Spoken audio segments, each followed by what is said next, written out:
Hello, আমি doctor Sudeb Mukherjee. আজকে atrial fibrillation নিয়ে কিছু কথা বলবো আপনাদের সামনে। অ্যাট্রিয়াল ফিব্রিলেশন একটা ভীষণ রকম কমন একটা রোগ এবং একটা এজ রিলেটেড একটা ডিজিজ, যেখানে দেখা যায় যে আফটার 40 অ্যান্ড 50 প্রচুর সংখ্যায় মানুষ এই ধরনের রোগে ভুগছেন।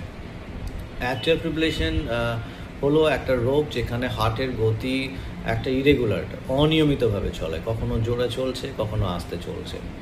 তো এটাতে কি হয় না, যে ব্লাড ফ্লো সেটা স্বাভাবিক হয় না। তো খুব স্বাভাবিকভাবেই হার্টের ভেতরে ছোট ছোট মাইক্রো ক্লট তৈরি হয়। এই ক্লটগুলো যখন ডিসলজড হয় অন্য কোনো জায়গায়, তো সেখানে গেলে সেই আর্টারিগুলোকে ওরা ক্লক করে দেয়। তো একটা স্ট্রোক হয়, যেমন চোখে গেলে চোখে স্ট্রোক হয়, ভিশন ইম্পেয়ার হয়ে যায়, ঠিক তেমনি ব্রেনে গেলে ব্রেনে স্ট্রোক হয়। আমরা অ্যাট্রিয়াল ফিব্রিলেশনে ভীষণভাবে চিন্তিত এই কারণে যে অ্যাট্রিয়াল ফিব্রিলেশনে যারা ভুগছেন তাদের একটা বড় সংখ্যায় মানুষ ব্রেন স্ট্রোক হয়, এমবলিক স্ট্রোক আমরা যেটা বলি, এবং তার একটা ফ্যাটাল একটা আউটকাম আছে। বাট এটা প্রিভেন্ট করা যায়। অ্যাট্রিয়াল ফিব্রিলেশন ডিটেকশন করতে হবে সবার আগে। অ্যাট্রিয়াল ফিব্রিলেশন ডিটেক্ট করার জন্য বেসিক ইসিজি, ইকো অ্যান্ড হলটারই more than 90% cases are sufficient. এবং তারপরে এর একটা অ্যালগোরিদম আছে। কি অ্যালগোরিদম আছে না, রেট কন্ট্রোল, যাদের বেশিভাবে হার্ট রেট চলছে সেটাকে কমাতে হবে। সেকেন্ড হচ্ছে রিদম কন্ট্রোল, যে ক্যাওটিক বা অনিয়মিত একটা রিদম চলে, অনিয়মিতভাবে হার্টবিট, সেটাকে একটা রেগুলারাইজ করার যে ওষুধ সেগুলো খেতে হবে।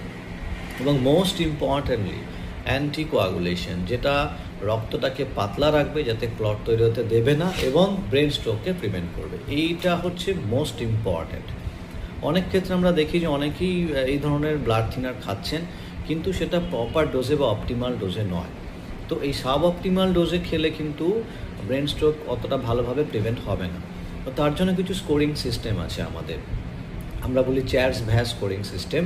সেই চ্যাটস ভ্যাস স্কোরিং সিস্টেমের মাধ্যমে আমরা দেখি যে কাদের অ্যান্টিকোয়াগুলেশন দরকার লাগবে এবং পরবর্তীকালে কত ডোজে দেবো, যাতে করে ব্লিডিংটাকেও মিনিমাইজ করার জন্য একটা স্কোরিং সিস্টেম আছে, যেটাকে আমরা বলি হ্যাশ ব্লেড স্কোরিং সিস্টেম। তো এইভাবে একটা প্রপার অপটিমাম ডোজে যদি অ্যান্টিকোয়াগুলেশন খাওয়া যায়, তাহলে যারা অ্যাট্রিয়াল ফিব্রিলেশনে ভুগছেন তাদের ক্ষেত্রে ব্রেন স্ট্রোকের হওয়ার সম্ভাবনা অনেকখানিকে কমানো যায়। অফকোর্স ব্লিডিং একটা কমপ্লিকেশনস তো আছেই, সেই কারণে রেগুলার বেসিসে মনিটরিংটাও ইম্পর্ট্যান্ট।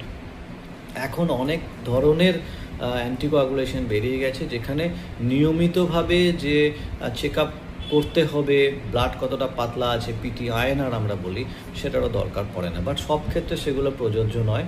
সেজন্য আপনাকে একজন এক্সপার্টের সঙ্গে কথা বলতে হবে যে কোন ধরনের রোগের ক্ষেত্রে কোন ধরনের অ্যান্টিকোয়াগুলেশন মেডিকেশনস খাওয়া যায়।